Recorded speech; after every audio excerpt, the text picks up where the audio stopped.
So today I want to give my opinion of the Power Stone anime. And I have a very interesting relationship with Power Stone. And I used to play the video game in the 1990s, and I remember like my dad getting it for me for Christmas. Like my dad was the type of person that if I got stuff for Christmas, he would always like to give me the gifts that were not on the Christmas list. Sometimes he did, sometimes he didn't.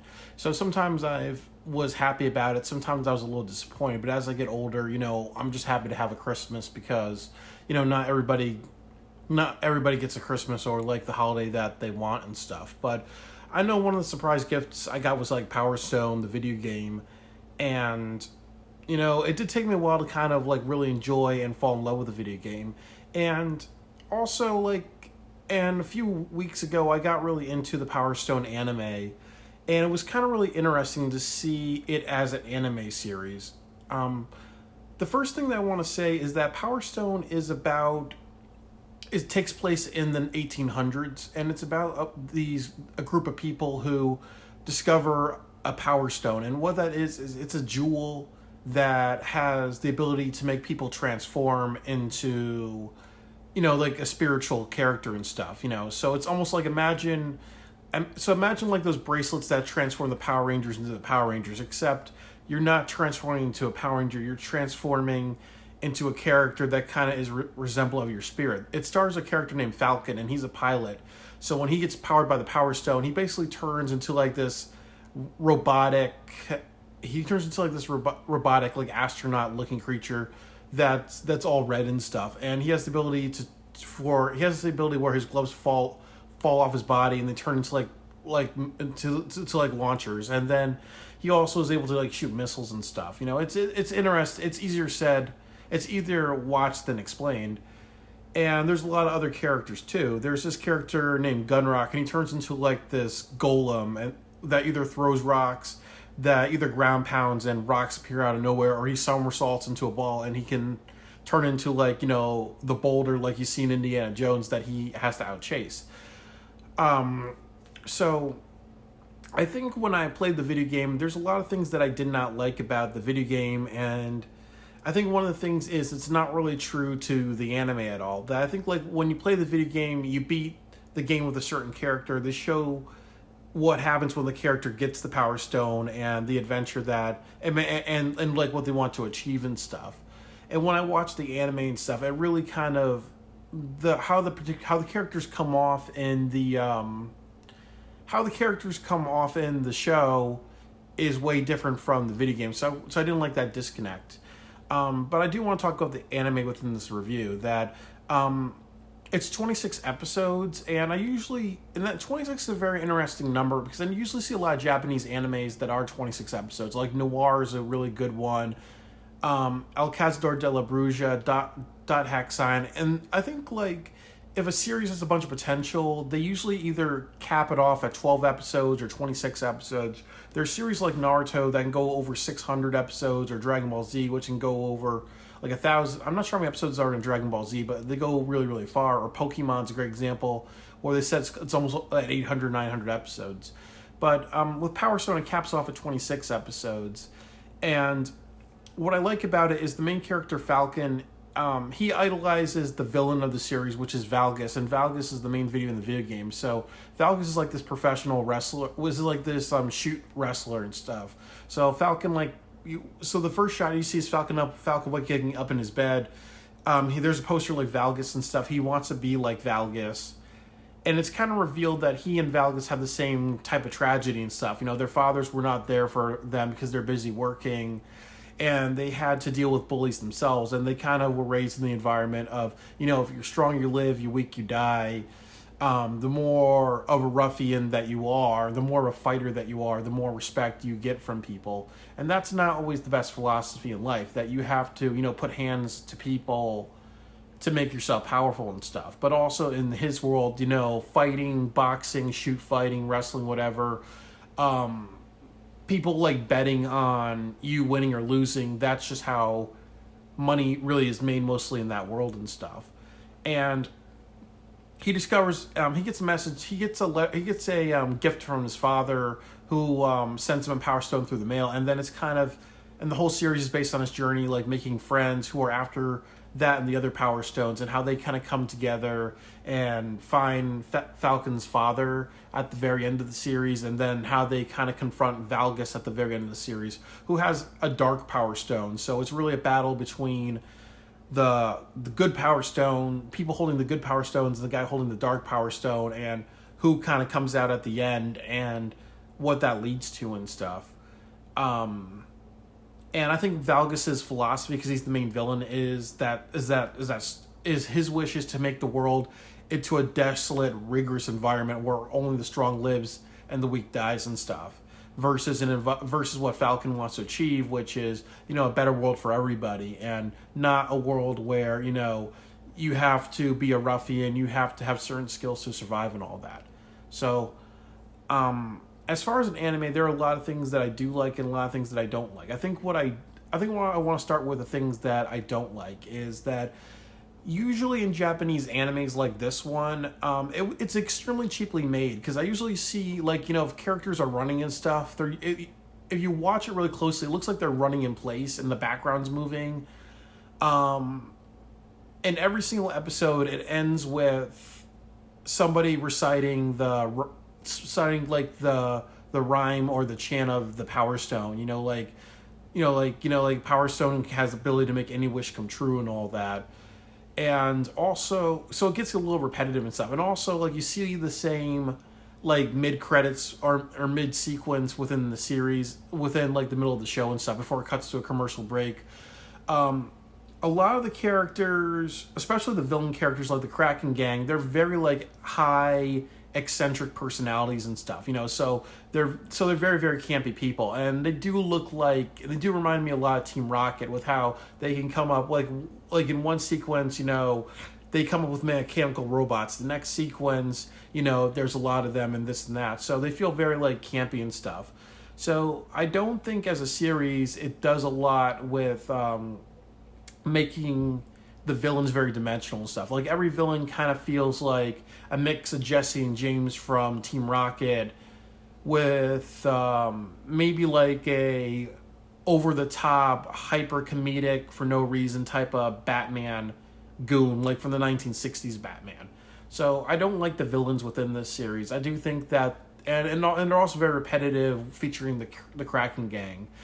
I also will say that as a show that I think that one of the strengths of the show is that they do have a lot of different characters, and I think what gets you into every episode is that when Falcon travels, he meets this girl named Ayami, he meets Rouge, he meets Galuda, he meets Gunrock, he meets Wang Tang, he meets all these other characters, and it seems like what sells really the series is that every single episode you meet a new and different character, and sometimes they're hit and miss. And I think what I like about this series is that the characters are very dimensional. Sometimes they can be very developed, sometimes they don't, but I really think in character development they really hit it at a 6 out of 10, which is really, really good and stuff.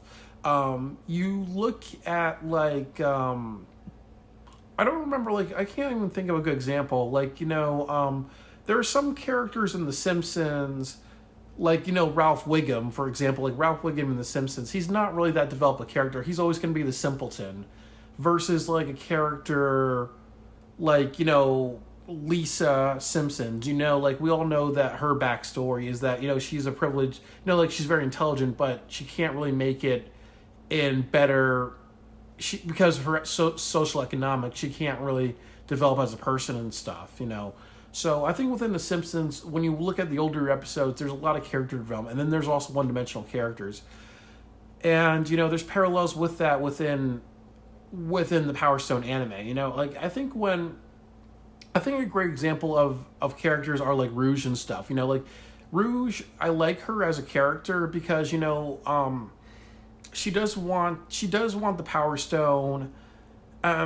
She has a Power Stone, and she kind of uses it to fortune tell, to help out her friends, and just also later on and maybe in her life she wants to kind of go back to her town that's possibly in India, and kind of take over as the head fortune teller and lead her people down a good path and stuff. And in one episode it's kind of found out that there's this fortune teller who took over her place because he was telling false fortunes and stuff. And what he did was he kind of rigged a volcano to go off, just to tell people that he could foresee the future, and if they give him all their possessions and money and everything like that, it's a way to kind of appease fire gods and whatever and stuff. Like, she comes from Atlantis superstition, but she's also a character that takes on a lot of responsibility, and also as a female character too. She's not overly sexualized. I do have to say this, that she does have like her breasts are kind of big and stuff, but but there's a lot of Japanese anime where female characters have super large breasts. There's also a character named Ayami in this, and within this anime, she's dresses up like she's like a ninja character. You see her in a kimono most of the time, but they don't need to show panty shots and other stuff. So that's kind of what I liked about this anime, where the female characters are not objectified or overly sexualized. So they're not characters with beach ball sized boobies. They're not characters where if they're wearing a kimono, or if they're wearing a short skirt, or they're wearing like a dress, you don't need to see you don't see their panties in every single episode like you see in other Japanese anime. And I think for the 1990s, when this came out, that's obviously something that was a little ahead of its time. And I also think right now that it's starting to be respected, the anime Power Stone, because again, there's a huge diversity of characters. There's characters from India, there's characters from Asia, there's characters from parts of America and all that. And I really think when you look at the Power Stone, even the video game, it kind of shows characters from around the world and stuff. And nowadays we are really open to tolerance. We're really open to better representation of women and minorities and stuff. So I think like the anime holds up over time. So when you see a character like Rouge and stuff who takes a lot of responsibility, she's not there to be a sex object and all that. She knows that she's sexy. She knows that being seductive gets her stuff, but she doesn't overly rely on that, or that's not the only thing she relies on. It's very helpful for a series, and it's also very progressive for something made in 1999. When 2019, when after 2016, this kind of approach has gotten more popular. And then also like a character like Ayami as well. Like, she's a female character. She has a brother who's a transsexual, and he's gay, but also in his approach, he's not somebody.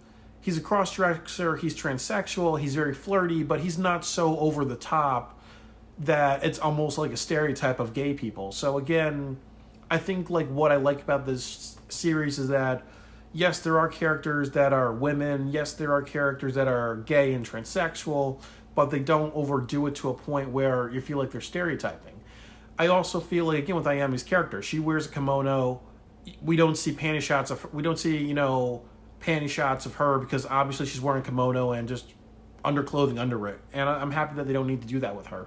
And also, like, one thing I don't really like about, one kind of tragedy about the anime and the video game is that the video games portray the character one way and the anime portrays them another way. And that's kind of like my biggest disconnect with the video game. Like, Ayame in the video game, she comes off as this person who also deceives people with the Power Stone, but she's also but in the anime, she's more of somebody who really cares about her ninja family and her clan and stuff.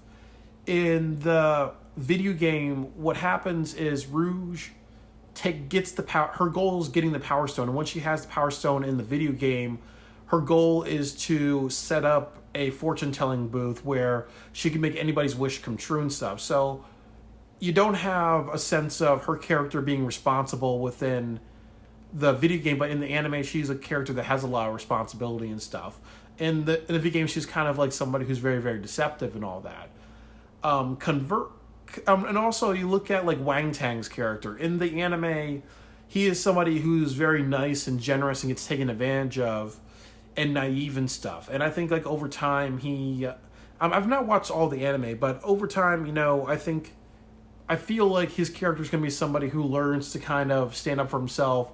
When people giving him a hard time and stuff, he's going to look at other people's faults, not really his faults that much. But also, when you look at the video game, what happens is that he gets the Power Stone, but he comes back to his sensei's dojo with gold teeth and stuff. And the sensei's like saying, you're a fool. You have to go back and get the Power Stone again. So within the video game, it kind of shows Wang Tang's character as a bit of a clown and stuff. He's a bit of like a Jackie Chan type of clown person. But in the anime, he's somebody with responsibility. He's somebody like Rock Lee's character in Naruto, where where he is somebody who works hard, where he is somebody who works hard to overachieve and stuff, but he was always questioning how to get stronger and stuff. And usually it pays off because he is somebody who's worked harder than everybody else to get where he's at. Falcon is like the main character within the show, but he's definitely very dimensional. I like how in some episodes he's a prick, in some episodes he's somebody who doesn't want to take responsibility for, family duties and stuff. But he's also caring. He's also somebody who's a bit of a playboy. He's also somebody who can win matches, he loses matches. So he's not like an invincible hero and all that. But I do like his character development. I like how he can be a dick and an asshole sometimes, and then sometimes he can be the hero, or sometimes he can kind of really meditate on how he was an asshole and change. And that makes great character development. I saw the last episodes, and I did not like the final fight with Valgus, because I felt that was very, very rushed and stuff. And I really think that towards the end, Falcon kind of grows to have more of a heart to people and stuff. And I think that that's what's good about his character development. But I think overall as an anime, I think that, as I said, that character development is something that usually gets thrown under the bus and stuff a lot in animes or TV shows. Obviously, this anime was very, very cheaply made. It's extremely repetitive. It's extremely low budget, but I think they did the best that they could. I do think, as I said before, that, I wish the villains had more of a goal or more of an objective and stuff. Or maybe showed like who they cared about a little bit more and stuff. Or maybe because not every character's completely evil. Not every person's a complete douchebag. So if you have a villain that's a completely evil or a complete douchebag, it doesn't really work unless you throw in other tropes and stuff. So I don't like that aspect. And I think, as I mentioned, that I don't like the animation style. That I find it very, very repetitive. And there's other things within the show that are very repetitive. So but overall, I think it's worth watching the anime if you do like that and stuff. But I also think that, with Japanese anime, it's very easy to like it for a while, then hate it. And then it's also very easy to, be very, very critical and stuff. Because obviously, the older shows do show their age. They do show a different time and all that. And they also do show a lot of errors and stuff. And one thing I didn't like about this anime is that there are a lot of characters within this anime that their personality is extremely over the top and stuff. Again, with the Kraken Gang, those group of pirates that are trying to steal the Power Stone from Falcon through the episode, it's almost like they get overly excited or they get overly freaked out by stuff. So they're kind of their personalities are at 500%. Their sensitivity's at 500% over everything, and that kind of gets a little bit obnoxious and stupid, and it doesn't become a joke anymore. It becomes it becomes overly dramatic and cartoony and all that. And I think that's one of the things about Power Stone, and especially the video game, is that it does have a cartoony feel, but not to the extent. I think the best advice I would say for any writer or anybody who wants to make an anime or make any show is that when you watch this anime, look at the power of subtlety and look at the power of, lack of a better word, anti-subtlety, because that's kind of where Power Stone succeeds. When it's subtle with its characters, when the characters are not over the top or overly eccentric or overly cartoony, that's when it's good. But when it's overly cartoony and ridiculous and stupid and repetitive, that's where this anime fails. So I will say that this is one of the best probably examples of a 50-50 anime.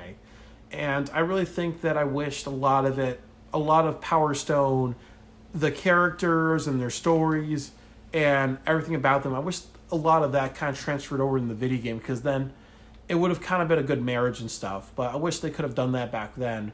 But that's all I have to say about Power Stone. And I wanted to say that, in my childhood, it was one of the best video games I've ever played. And me and my brother would always talk for hours and hours. We were both very lonely people, but we would talk for hours and hours about fan fiction for Power Stone, or how we would create quests and stories for the characters and stuff, And we have actually written a couple of scripts for all the characters. So I really think that if they made Power Stone 3 or they brought back the anime and stuff, I think there would be a really good fan base for now. But obviously it's one of those things too that, they would have to make it maybe a 12 episode anime and just see where it goes and all that. But I really like this a lot, this anime a lot, and I really think it's one of the most underrated or underviewed animes ever made. I do think it's a great example of a 50-50 anime, but I think, if anybody has a curiosity to like look at it, it would be good. I'm studying to be, I want to be a filmmaker, but it would be interesting to adapt Power Stone into a movie, but obviously it would not sell that well at the box office because Power Stone is very esoteric. But overall, I like this anime a lot. It means a lot to me. The video game was part of my childhood, and, that's all I got to say about Power Stone, and as an anime and as a video game series.